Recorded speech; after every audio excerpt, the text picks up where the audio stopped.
She coming tonight?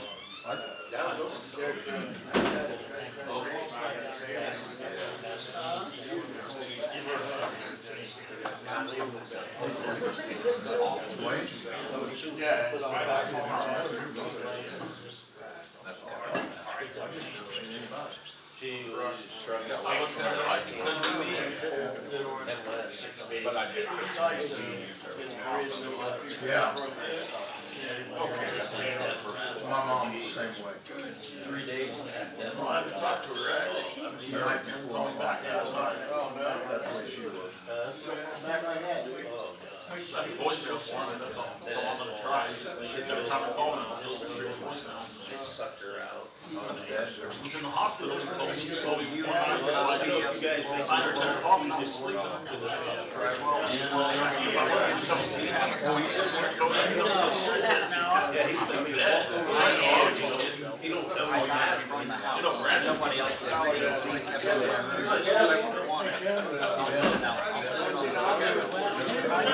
Well, you done right in here, I was sleeping. How you doing, young man? Hey, Steve. Okay. I read your book. So, Steve, Wednesday, trip, Doing okay. No,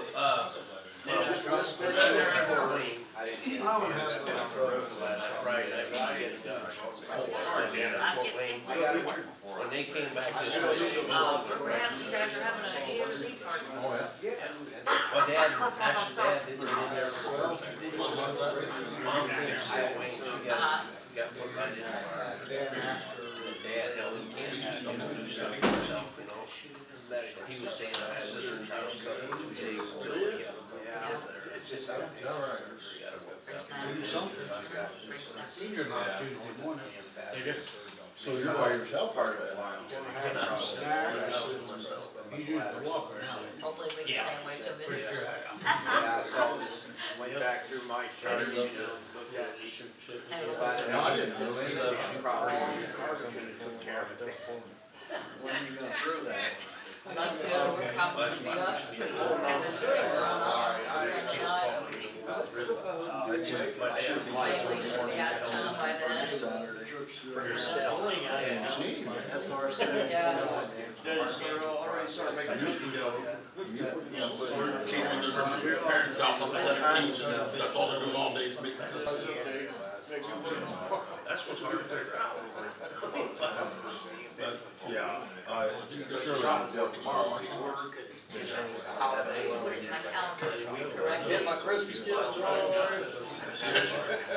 No, they're going to we gotta go to Walmart at some time between now and Christmas, So, so. remember when I told you, The sooner the better. Yeah, I don't know anything about it I either. started looking on like wherever in Ohio. Well, for some reason, my brain got it in my head that I don't know that present yet, and I started. I worked at Walmart for a few months. That's where I met Sebastian's mom. Harassing the We whole. met in the break room. I haven't gotten this back. Hi, Dwayne. I haven't gone back yet, but I'm like actually getting upset. I'm a little wore out. I went to call a guy. How you doing?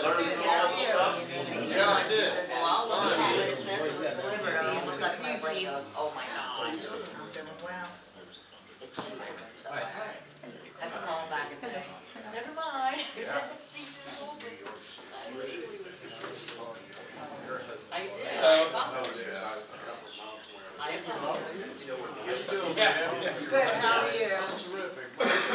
Paul, Patty. Yeah, seen you last night at, Well, Monsoon. I did Yeah. call him back and tell him that. Yeah. Good ears. I walked up the front steps and I went, shit, I'm not here for this. No,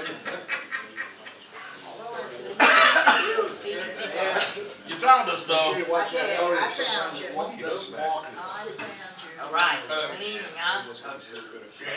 Walk off the table.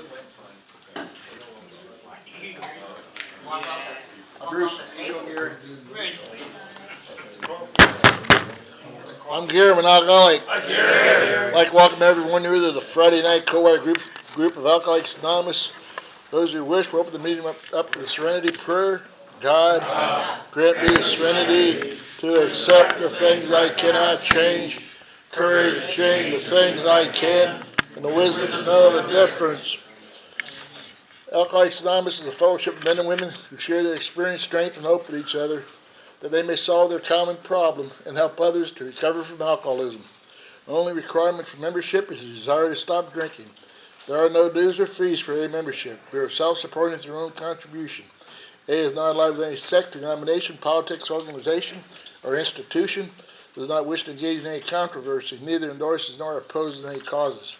Our primary purpose is to stay sober and help other alcoholics achieve sobriety. That's my friend Ed to read how it works.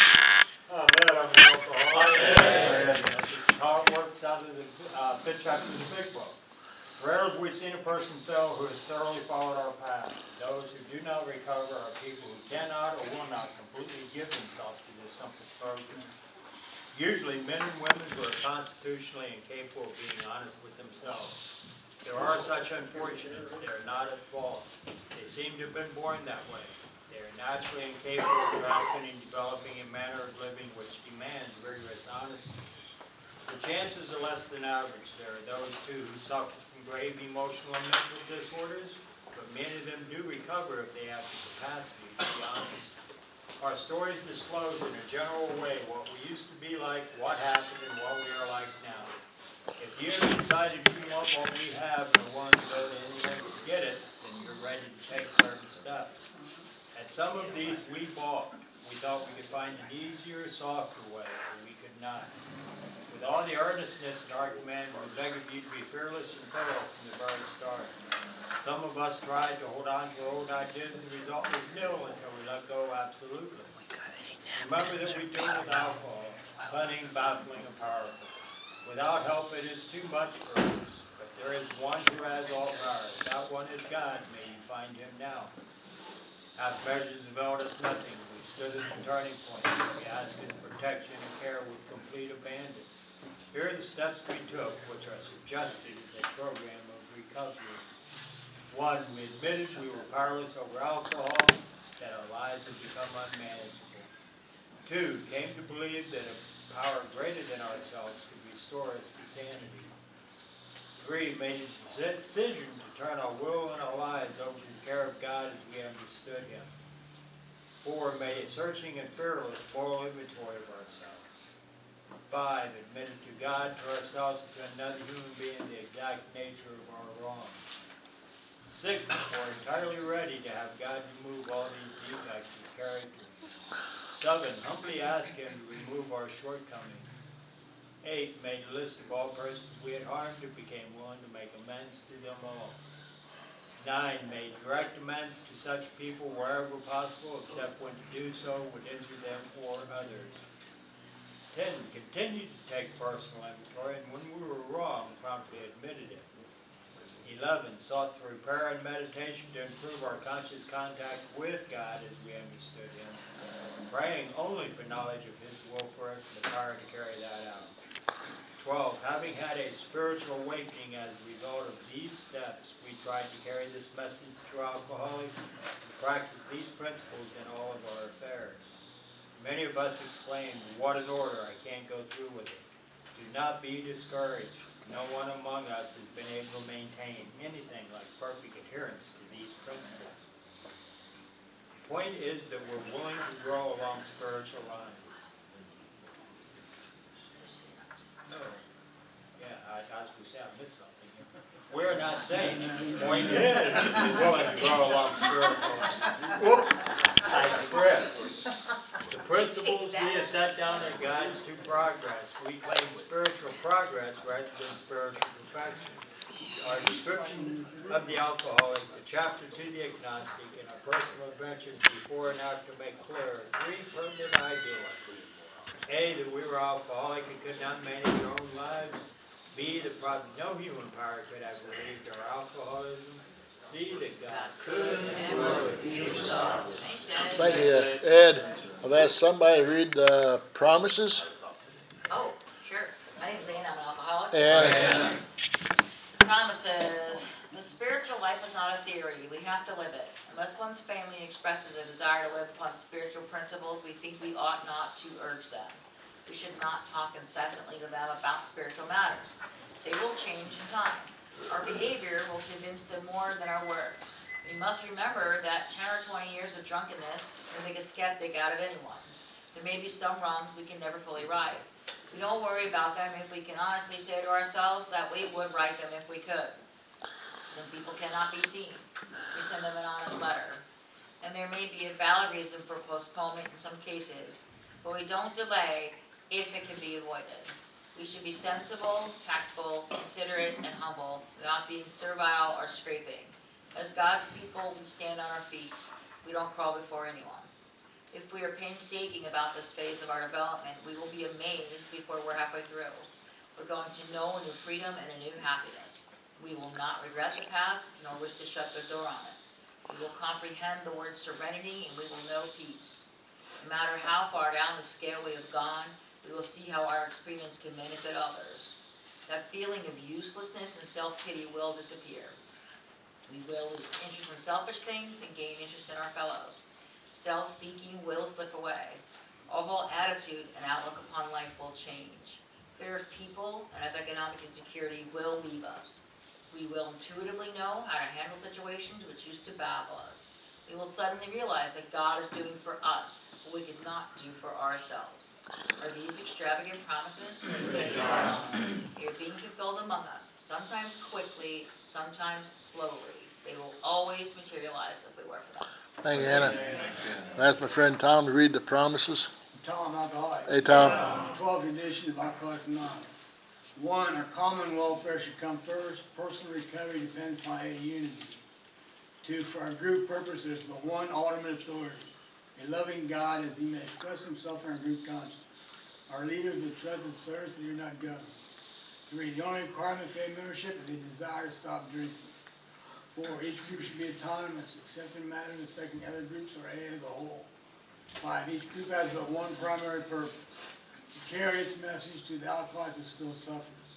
6, an A group ought never endorse, finance, or lend in any name to any related facility or outside enterprise, lest problems of money, property, and prestige divert us from our primary purpose. 7, every A group ought to be fully self-supporting, declining outside contributions. 8, Alcoholics Anonymous should remain forever non-professional, but our service centers may employ special workers. 9, as such ought not be organized, but we may create service boards and committees directly responsible to those they serve. 10, Alcoholics Anonymous has no opinion on outside issues, hence the A name ought never be drawn to public controversy. 11, our public relations policy is based on attraction rather than promotion. We need always maintain personal anonymity at the level of press, radio, and film. 12, anonymity is a spiritual foundation of all our traditions, other reminding us to place principles before personality. Hey, Tom. That's my friend Richard to read the reflection. I'm Richard Alcoholic. Hey, Richard. December 8th, service. Life will take on a new meaning. To watch people recover, to see them help others, to watch loneliness vanish, to see a fellowship grow up about you, to know a host of friends. This is all experience you must not miss. Frequent contact with newcomers and with each other is the bright spot of our lives. Alcoholics Anonymous, page 89. I can't see that very well. It is through service that the greatest rewards are to be found. But to be in a position of offering true, useful, and effective service to others, I must first work on myself. This means that I have to abandon myself to God, admitting my faults and clearing away the wreckage of my past. Work on myself has taught me how to find a necessary peace and serenity to successfully merge inspiration and experience. I have learned how to be in the trust sense and open channel of sobriety. Thank you. Thank Hey, that's my friend Jim to read the 24-hour book. Good evening, everyone. My name is Jim. I am an alcoholic. Hey, Jim. AA thought for the day. The length of time of our sobriety is not as important as its quality.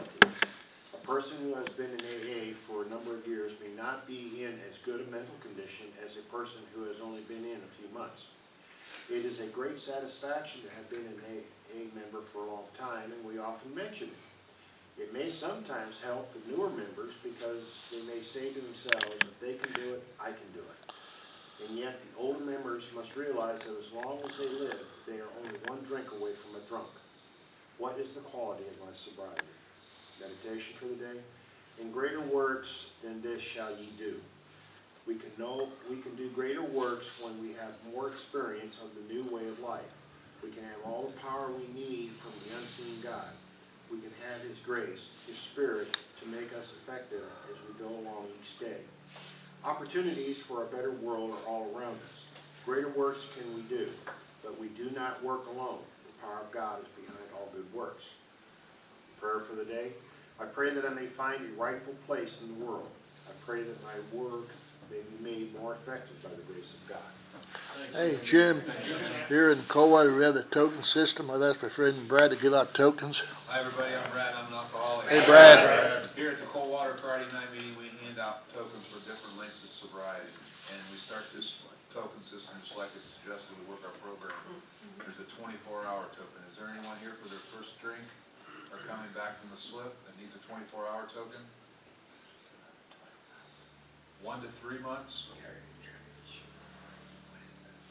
4 to 6? 7 to 9? I'll take 1 for 8. 8 months? Well done. Congratulations. Job done. 11 to a year.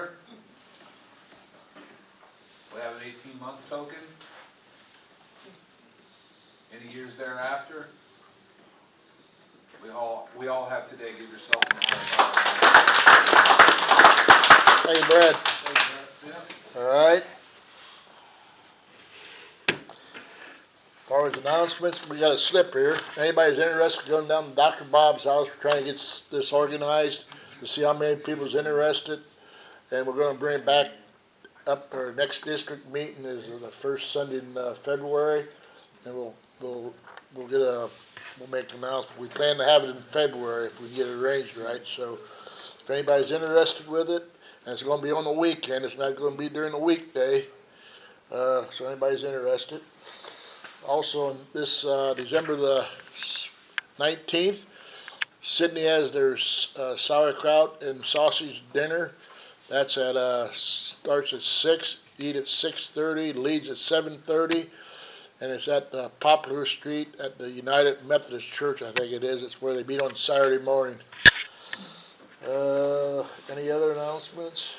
And if anybody needs any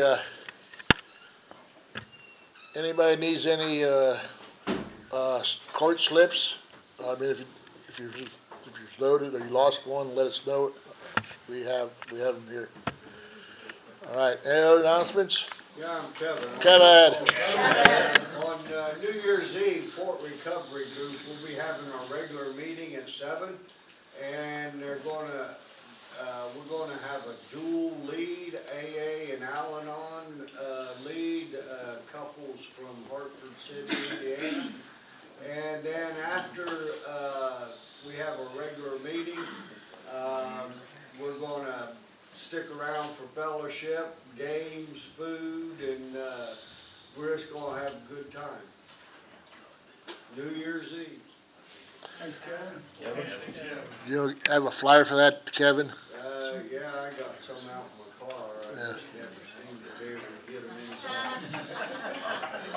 All right, other announcements? All right. Also on October the 13th, we're having our anniversary here in the basement. It's on a Sunday, and that starts at 1 o'clock. We'll have flyers out in August. So When is it? Next September? October the 13th. All right. Anybody else have anything they want to say? All right, the person I've asked to give a lead here, I've known this lady for a few 24 hours. She's very active in Alcoholics Anonymous. She's a past DCM of our district. She has area work. She's PCIP committee chairman for the area.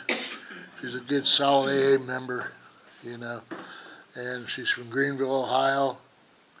So without further ado, I'm going to give my friend Anna from Greenville.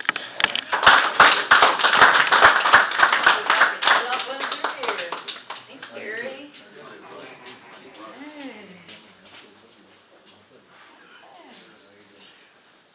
Hey, everybody. My name is Ann. I'm an alcoholic. And as Gary said, I'm kind of from Greenville, Ohio. I'm actually from a suburb of Greenville, which is Hollinsburg, Ohio. So that's, are we south or north? I can't remember. I never know. I just drive and figure out where I'm going. And so 20 minutes to Greenville. And so I've been doing meetings there for a while. And so anyway, it's good to be here up in the North Country.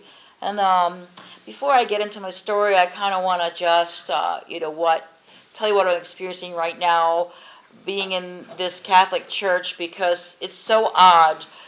Today, I was in a Catholic church. I was raised in New York, Long Island, New York, and I was raised Catholic.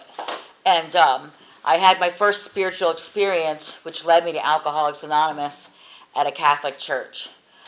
Because, and we'll go back to this, because my bottom happened to me where I was trying to quit drinking, and I was trying to use church to get sober, but Catholic church is kind of hard to get sober in, because sometimes you had the wine thing and everything. And anyway, I remember the one particular day I went to church, and I really wanted to be this good person, and it's this nice dressed up person, whatever, and I really wanted to be good. I wanted God to love me, but I didn't think he did, And I remember leaving church, having that drink of wine, being triggered, having the allergy was triggered, and I walked across the street to this bar, and I remember just sitting there, just wanting to die, and that was I was 25 years old. And I was just the alcohol wouldn't work for me anymore. I couldn't kill that pain. And so I went to the bar didn't work, and I was kind of discouraged. So I went back across the street to that church, and I knelt down. There's this little, outdoor crucifix and everything like that. And I knelt down, and I asked God to end me. I said, just kill me. I give up. I fail. 25 years old.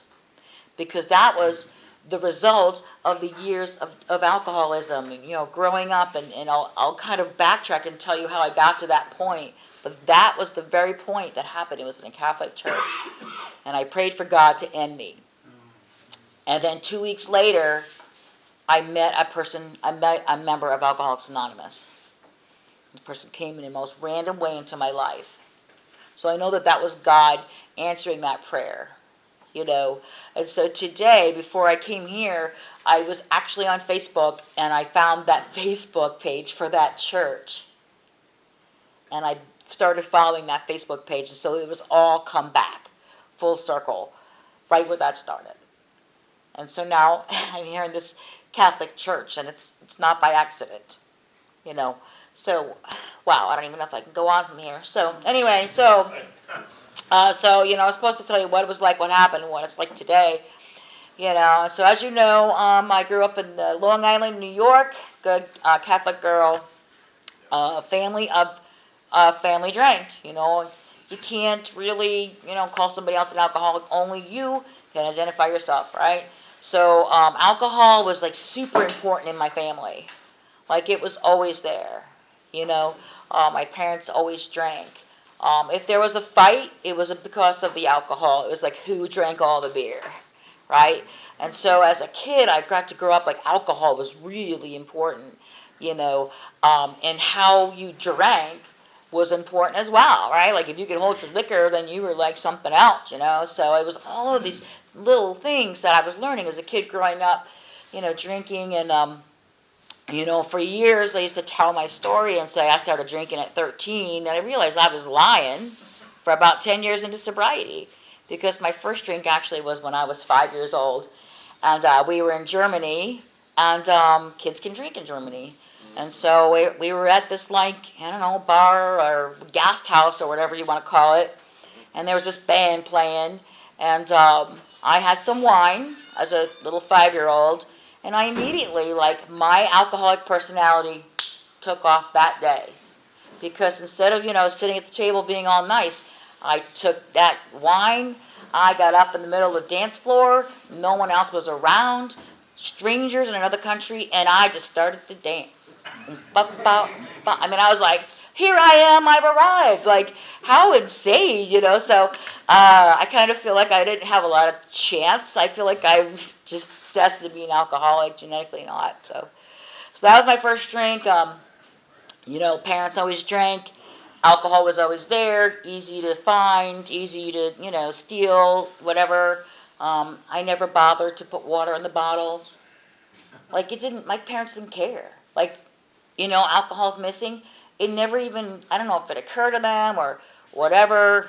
I never got in trouble for drinking in my house. My parents would give me beer money.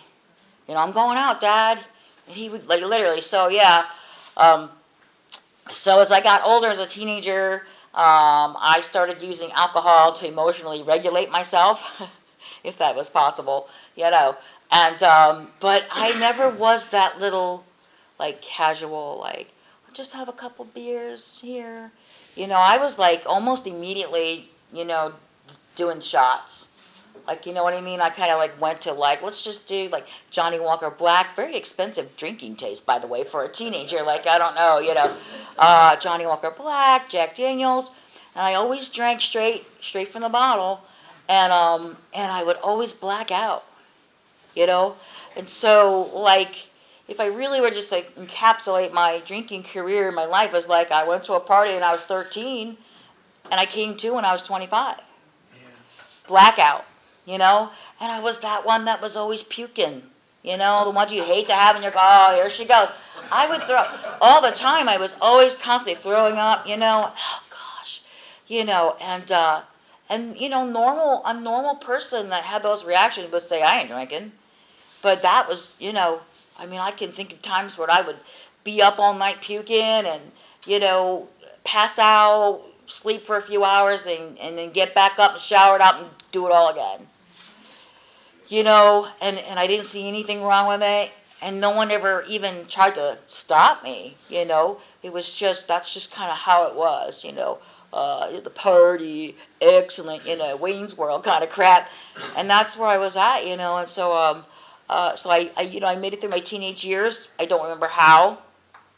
That was a deficit when I had to raise my own teenage girl, because when she came to me with the teenage drama and the mean girl crap, and she'd say, Mom, how did you handle it? I don't know. I got nothing for you. And that, like, so still, to this, I was sober then, but my alcoholism robbed me of stuff as a kid, And so, I had some other things happen in the family where everybody's drinking. You always have your, favorite uncle come over. So, yeah. So that's part of it, And so, I somehow just, like, I feel like if I looked at myself emotionally, I just learned how to shut down everything. So I wasn't able to be honest. I wasn't able to, like, process things, problem solving, nothing. All I had was, oh, I'm upset, I'm going to drink. Or something's happening, I'm going to drink. So I had no emotional regulation or anything like that.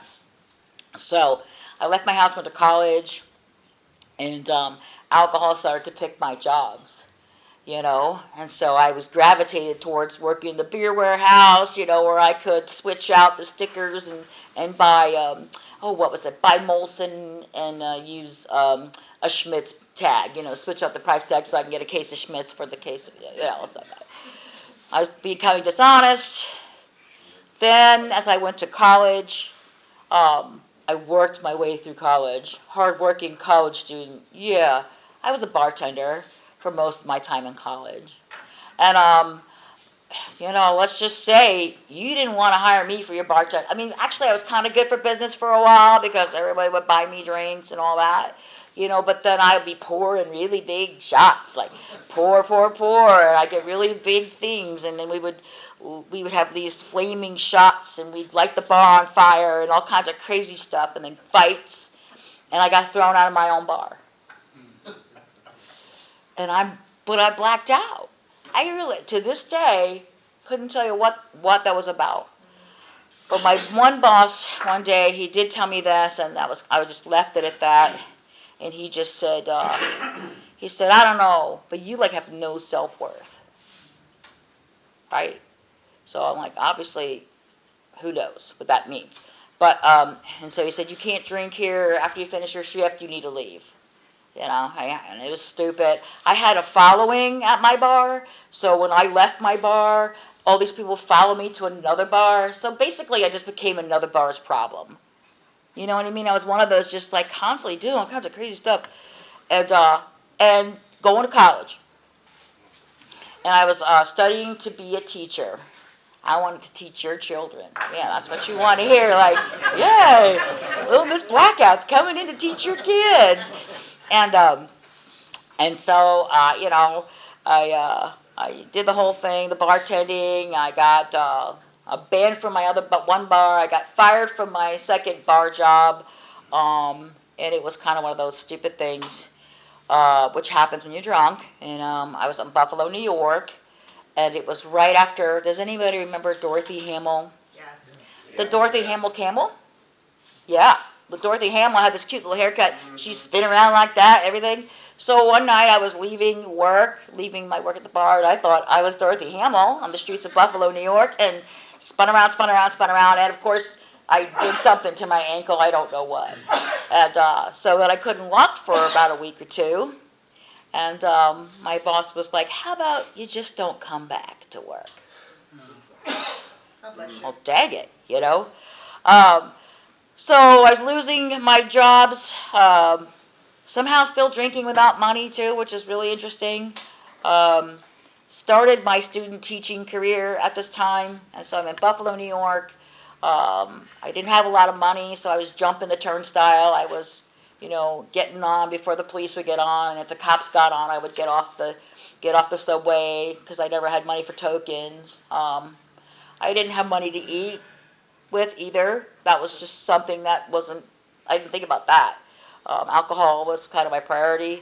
So I ended up having a homeless guy who would feed me once a week. He would give me $1 to buy a slice of pizza. So towards the end of my drinking in college, my only caloric intake was Southern Comfort at the time, because I was trying to switch. I was trying to cut back from Jack Daniels to Southern Comfort. So Southern Comfort and a slice of pizza once a week. So by the time I got to Alcoholics Anonymous, I was maybe 90-something pounds. My nickname when I first got sober was anorexia. And what? Anorexia. Oh, anorexia. Yeah, not very nice. Not very politically correct, but anyway, so, I wasn't eating, and alcohol was my entire diet, everything, and here I am trying to, make it. I wanted to be a teacher, and so I somehow survived student teaching. My cooperating teacher, I think, was an Al-Anon, and one day he, we're getting towards the end of my thing, and he says, I don't know if I should pass you or not. You're coming down here and you're teaching. He said, I don't know, but it's something about you. I don't know. I don't know if I should pass you or not. I'm like, you have to pass me, And then I found out later, that he said his father was an alcoholic and everything. And so, he passed me and I got my teaching license and all that other stuff.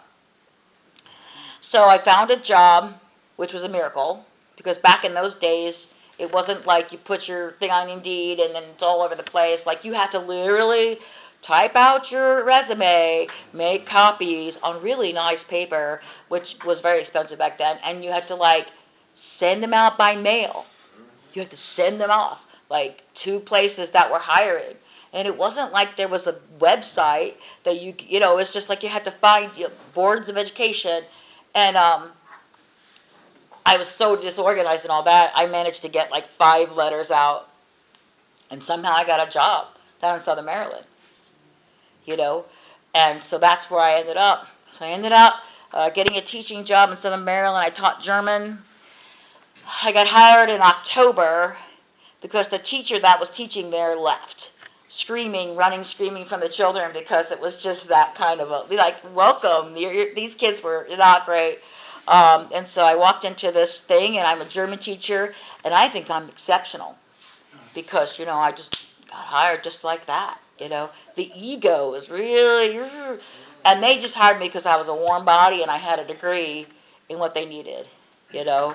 So I did my whole first year drinking, and I never drank on the job, you know. And the minute those kids left, I was out there, you know. I was learning, you know, try to live on a teacher's salary, which was ridiculous. And, you know, every 2 weeks you get paid, you know, on this one picture of, you know, the mental obsession. When I first came to AA, they talked about what the mental obsession was. And I think about this one Friday, it was an off Friday, like $5 left because we got paid the week before. And I'm sitting there, and I had my little teacher briefcase, and I had $5 to my name.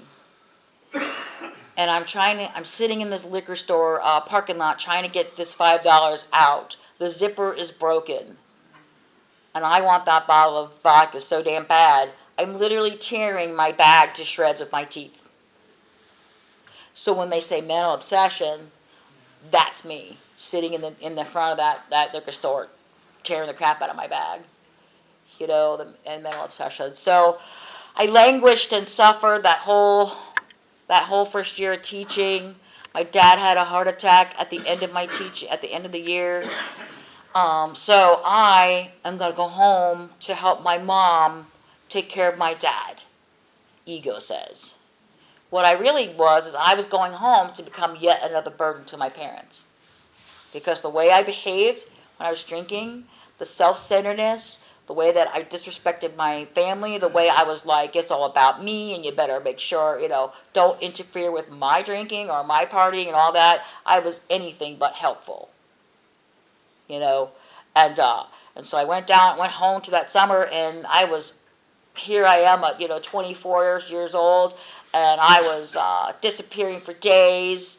I was giving people, you know, different names, and I had different aliases for different names of people, and people were calling up asking for Bernie and Bertha and all this other stuff. I was like, literally, that's scary, you know. And my mom was getting tired of it. She was tired of lying for me. My friend's mom was tired of me I was just using people just so I could, you know, get drunk. And I didn't have anything left. Nothing at all. So that brings me to that summer and that visit at that church. Because I was at the point where, you know, if I was honest with myself, the last 2 years of my life, I didn't want to live. I was suicidal. Because I didn't have any living skills. I didn't have any emotional regulation skills. I mean, I nothing. It was just drinking and trying to survive. And I didn't want to live. So, of course, now back to that prayer. I ask God to end me, and he sends this person who's an Alcoholics Anonymous into my life. And so, of course, when I first met this person, I was like, oh, my God, you don't drink? Did you trust anybody that didn't drink before you came to AA? Who do you think you are? You think you're better than everybody else because you don't drink. Oh, one of them teetotalers. I mean, I was really like ripping this guy, right? And it turned out, though, I kind of liked him. And so I guess he 13, 12, whatever, stepped me. Maybe it's 12 and 13 together. I don't know. But whatever it was, is God knew how to get my ass into the rooms of Alcoholics Anonymous. And that's exactly right.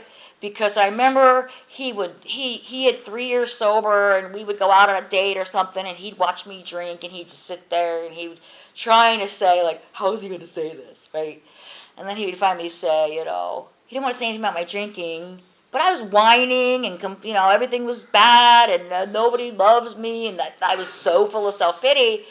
And I would just tell him all that, and he says, you know what? One day he says, I think you'd be a whole hell of a lot happier if you found the rooms of Alcoholics Anonymous.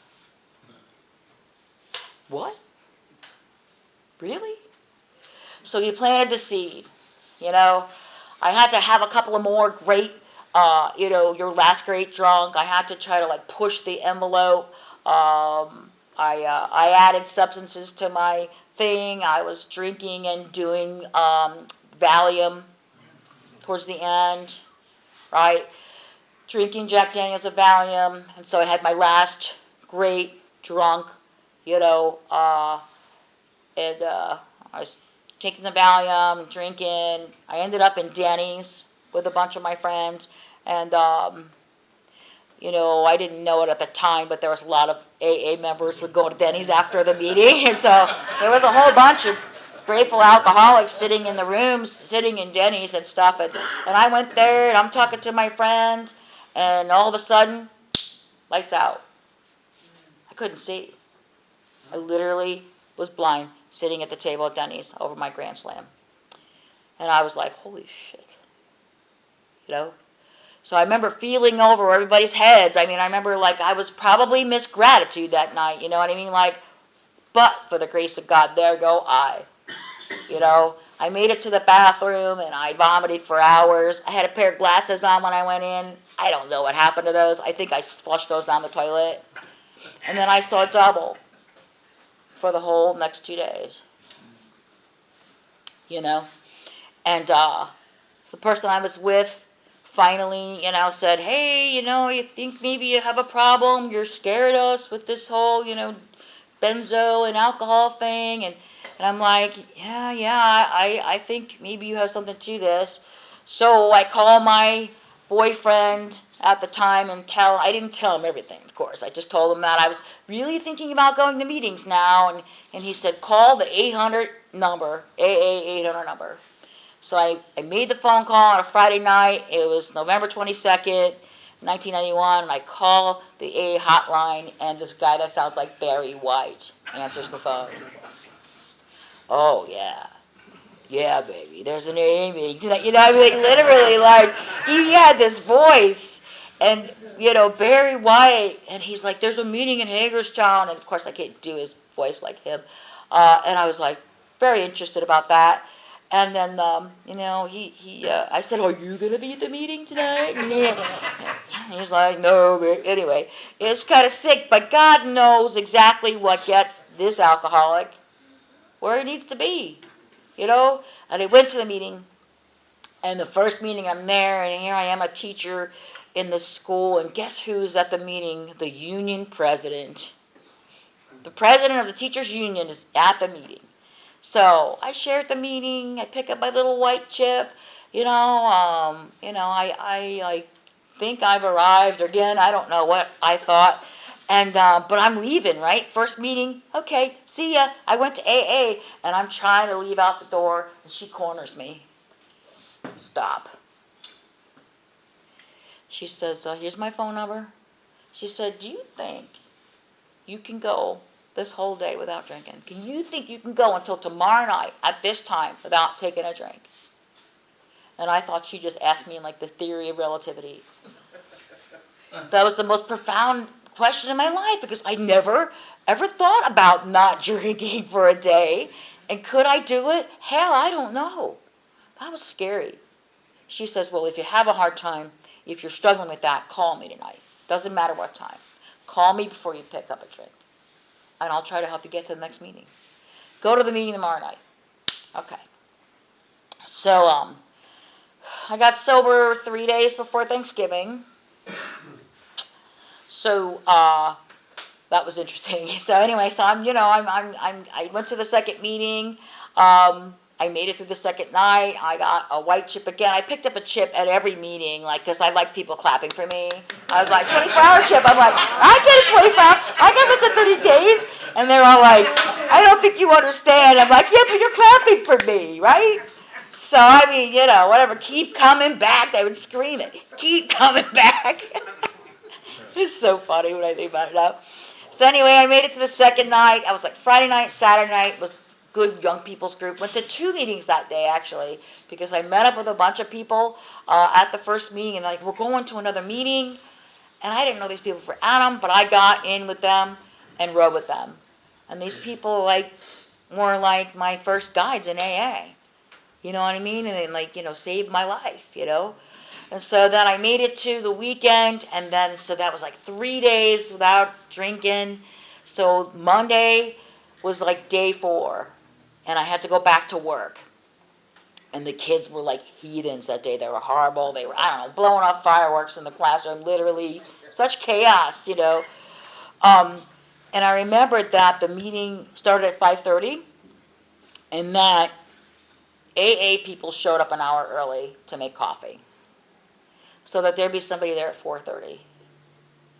So I left work at like 4 o'clock, and I'm shaking, rattling, and rolling, and I pull up to this church, Catholic church again, and I walk in, and the coffee maker just got finished making coffee, and I was just everything, crying, shaking. I wanted to die.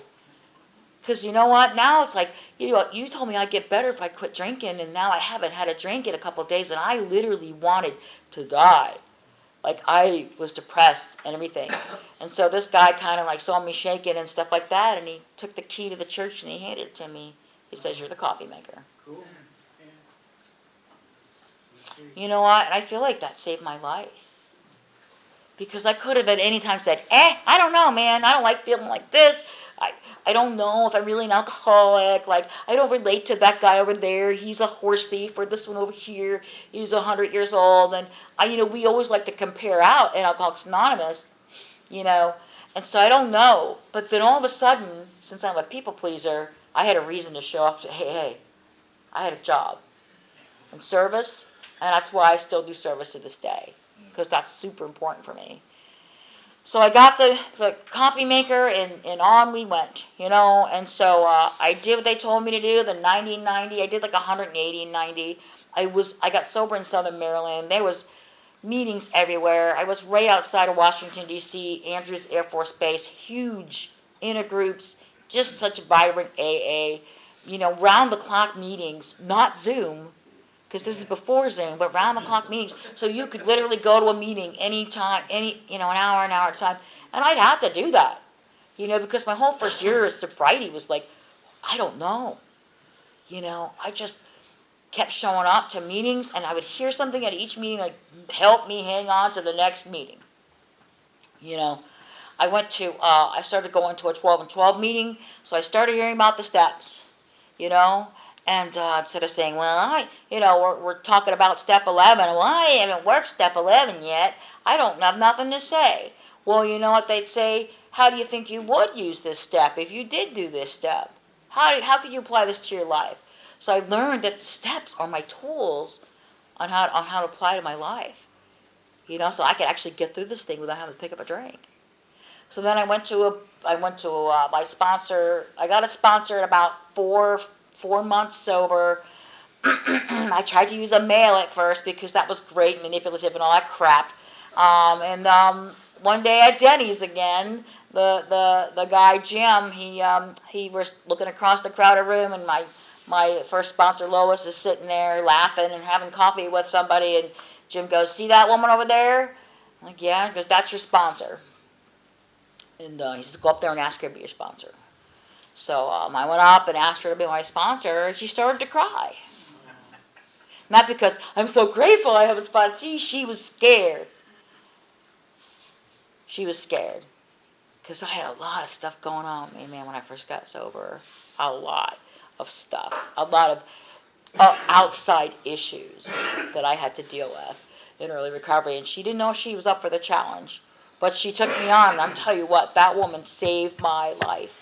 And still today, I hear her voice in all kinds of things, and I hear her voice all the time, on things. And so I'm forever grateful to her. She passed away during COVID last year, and that hurts, But anyway, so my sponsor helped me through the steps, And I worked through my steps the first time, and I remember having gone through and having done my fourth step, right?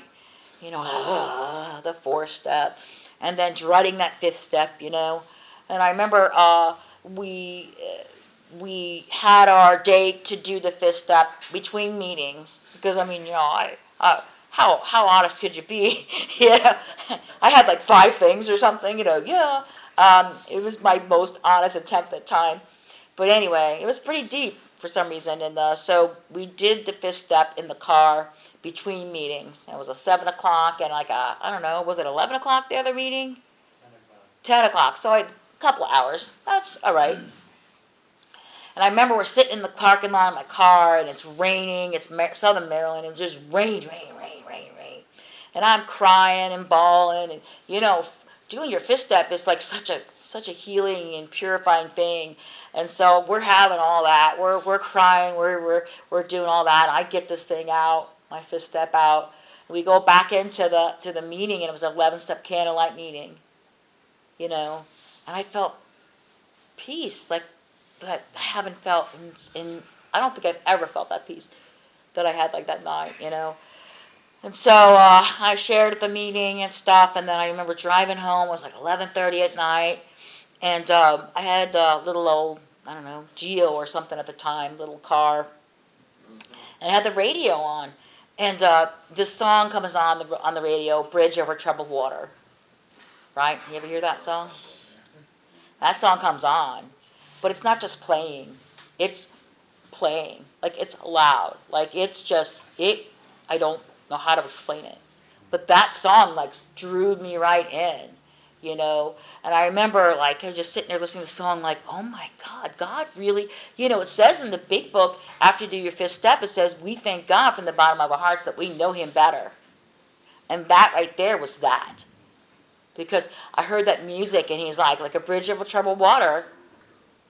I'm gonna lay myself down for you, And I remember like listening to the song, and then I see this little firefly kind of like go up into the sky, and then I noticed and I looked, and the stars were so clear at night, like so clear. Like again, I don't think I could ever describe it again. But that was one of my first spiritual experiences, one of my first spiritual awakenings, And it was like that. My higher power affirmed to me, yes, Anna, you belong at Alcoholics Anonymous. Like, I want you sober because the world is a lot safer with you sober. Okay? And then I'll do, and then, and that, but God has us, Like when we take the third step, we make a decision to turn our will and our lives over to the care of God. And that's when I felt that. I felt that God cared for me for the first time in my life as a result of working the steps and following directions of Alcoholics Anonymous. And then of course on and on and on all the way through, when we're reading the 9-step promises today, I think about my first time that 9-step promises started to come true in my life, and I had gone through and I was making amends, and I had made amends to my uncle, who I borrowed money from, who I really had no intention of ever paying back. Like literally, that's how I was.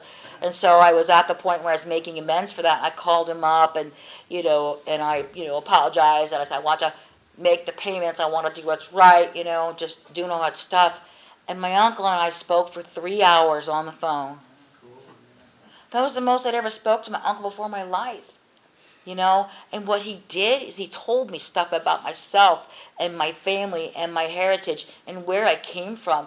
I feel like alcoholism is just like shattered glass, and there's pieces of you everywhere, And when you come in and you start doing the steps, you start to heal, you start getting your pieces back, and stuff that you never imagined. You think, oh, I'm blessed. I'm not puking in the toilet today. I'm not blacking out today. I'm not in jail today. All the horrible things that happened to me, from drinking, I'm blessed that those things aren't happening. But the other blessings come because my higher power lets me know who I really am. Because here in this program of the recovery, it's a program of discovery. And I find out who I really am. And see, I've always been hiding from myself. Oh, you're just an idiot. All this other stuff that I had, these false notions and lies I believed about myself, right? But today, my higher power is like, you learn more about yourself as you go through these steps and you stay sober. You know what? You're a beautiful person. You're a child of God. And guess what? my higher power, who I choose to call God, is with me on this journey. And he's always gonna be. As long as I keep doing the same thing over and over again, you know. But I need you guys to remind me that. I need this wonderful, wonderful fellowship. Like coming here today, what a blessing. Happiness, laughter. You guys are all here for each other. This is a beautiful thing, you know, to be here. So I am just grateful to be part of this today. And I think I'm going to close with that. But thank you all for listening to my story and for helping me stay sober for another 24 hours. And I'll pass.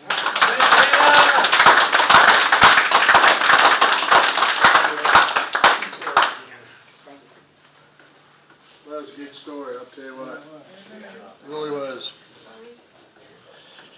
I can relate to a lot of that stuff, especially that bridge over troubled water. That's one of my favorite songs. I tell you what, that is a spiritual song, you know, and that movie Kelly's Heroes, that's in that song, you know, and I got that on tape. I got thrown out of my own bar too, you know.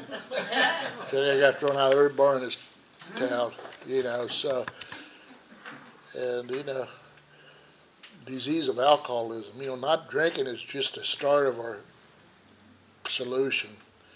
The isms, I gotta change everything about me, I'm saying. And that was really, that's probably one of the best messages I've heard for a long time. Me too, I wouldn't say it, man. You know, and I'm glad I asked you. You know, and this customary, we'll just open it up for comments. Anybody got anything to say? Yeah, my name's Tom Alcoholic. Tom. I'm really glad you came here. I related to everything spiritual and mental growing up and physical. You got physical problems, but thank you for sharing. I really like that.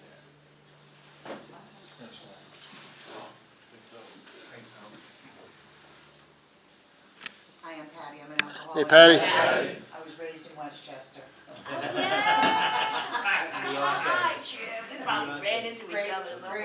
Great story. Like, when we get here, we don't even know what a mess we are. We're so broken, we don't even know how broken. And, you know, at the end of the day, we're survivors. And if you're blessed enough to find this fellowship, the expression is many are called and few are chosen. You hang on to your seat. I got here at 25 years old also, and drugs played a big part of my story, but at the end of the day, you know, I'm an alcoholic, and it took me until, I know this is going to sound a little crazy, but it took me until I was about 20 years sober to go, wait a minute, I drank like an alcoholic. Because I just identified more with drugs, but getting here young was such a blessing, and you know, I have sponsees today, and I have a sponsor. I have a home group back in New York. We just bought a house in the area, and so I'm a couple of years from retiring, so I'll be going back and forth to New York. And I'm so glad to have found all of you, and just what a great message. Thank you. Thanks, Patty. Thanks for being here. Workshop, go ahead, Jim. I'm Jim. Hey, Jim. Thank you for a great lead. The thing that strikes me, especially in your lead, is even to this day, God puts people in my life that I need, right then and there. And when I first got here, there were some really tough, crusty old parts in this place. And as rough and tough as they were on me, that's what I needed. And I thank God every day. So thank you. Hey, Jim. Rich Alcoholic. Hey, Richard. Thanks, Anna. That's good stuff. What I could relate to most of what you said was you said you blacked out at 14 or whatever it was and came to at 20. That was my story too. I came to in 2009 and I wanted to die. And I was determined to drink myself to death that night. And the funny thing is, I didn't even pass out. And, stayed sober for a few years, and then, tested the waters again, wasn't any better out there. And, did it off and on, and then finally I hit my bottom. And I've been told your bottom is when you stop digging. And finally I stopped digging, so I'll pass. Thank you, Anna. Hey, I admit I'm an alcoholic. Yeah. Yeah, I'd like to just add a little bit to her story and the higher power thing, because I truly know God wanted her sober, because I met her while she was still drinking. Before that guy met her. And she went the other way. And I can remember the first night she came to our 11-step candlelight meeting, I had my daughter there. My daughter was in her school. You know, and my daughter, when she came into the rooms, my daughter elbowed me, because I was sitting at the front table, we were sitting there together, she elbowed me and damn near, knocked me out of my chair. She said, "Remember that teacher you wanted to date? There she is. You can't date her now." I'm like, yeah. So, that, God wanted her, so definitely. He had a backup plan. Yeah. Thanks. Lay off all it. Leo, You know, us, me, Gary, Brad, we go down to Greenville, and I really enjoyed getting to know you. And, I love your enthusiasm for it. You explained for us that's worked this program and the trials and tribulations we go through, because yeah, there's times you wonder, is it goddamn worth it? My life is so screwed up. A good drink would really help, and you fight that shit, and you do the rules, you do what you're supposed to stay sober. And then I really, the way you explained everything was just, I walked that path, man. And when you work the 4th and 5th step and that feeling, yeah, I know what you're talking about. That was something else. And I never felt that relief.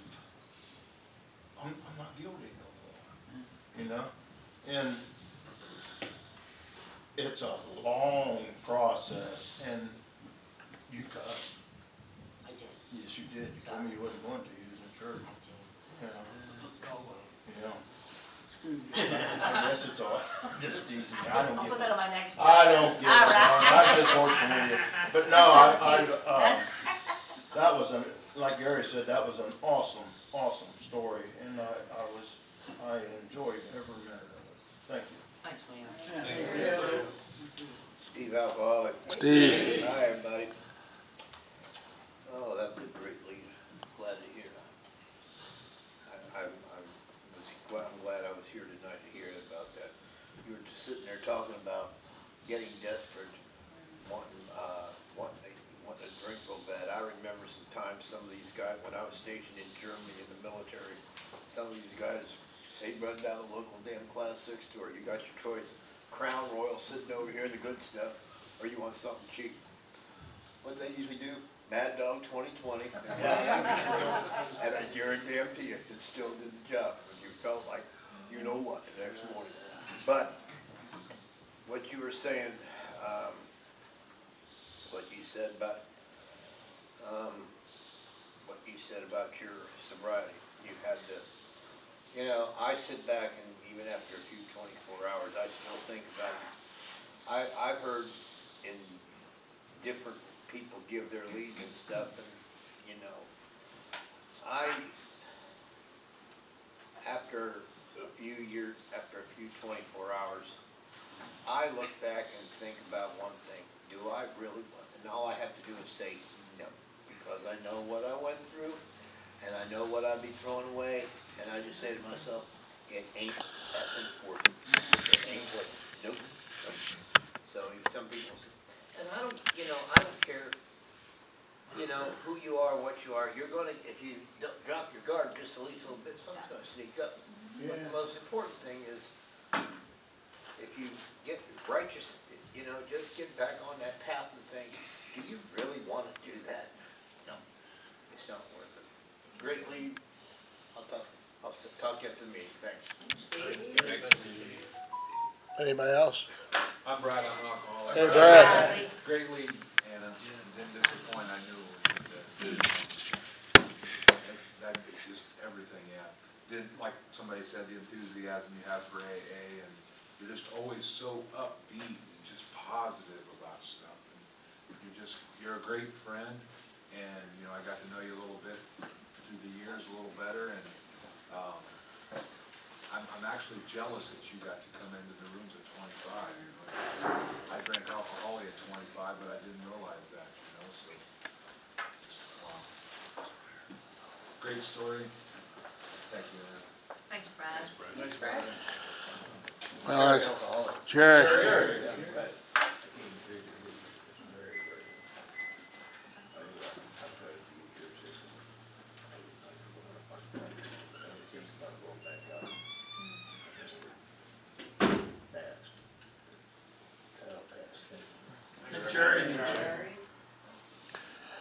Well, that freedom.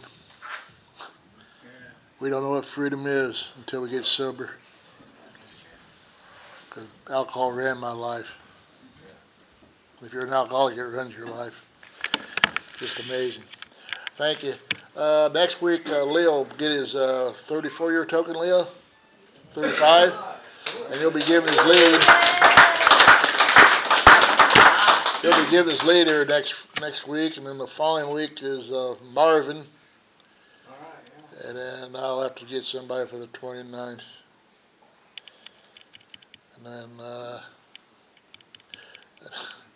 And then next month's my anniversary month, so I think I'll chair that, and Leo's on chair February month, aren't you, Leo?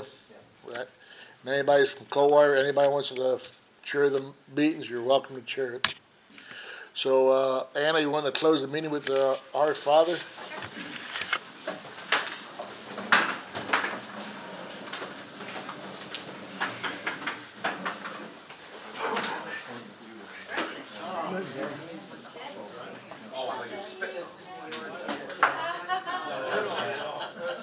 Still paranoid.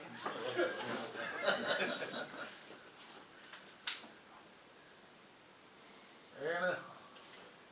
Our Father, who art in heaven, Hallowed be thy name, thy kingdom come, thy will be done, on earth as it is in heaven. Give us this day our daily bread, and forgive us our trespasses, as we forgive those who trespass against us. And lead us not into temptation, but deliver us from evil. For thine is the kingdom, the power, and the glory forever. Amen. He's coming back. See you, Clayton. You too, Gary. Good to see you, Jim. Good to see you, Gary. Good to see you. Good. Good to see you, Bruce. All right.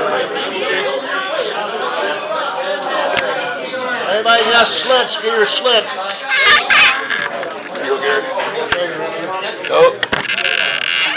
Hey, I want to sign that, Barry.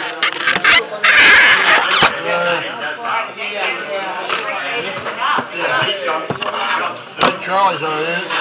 Yeah, it was. Hey, Brad, you want to go tomorrow? Go where? Burn. Yeah,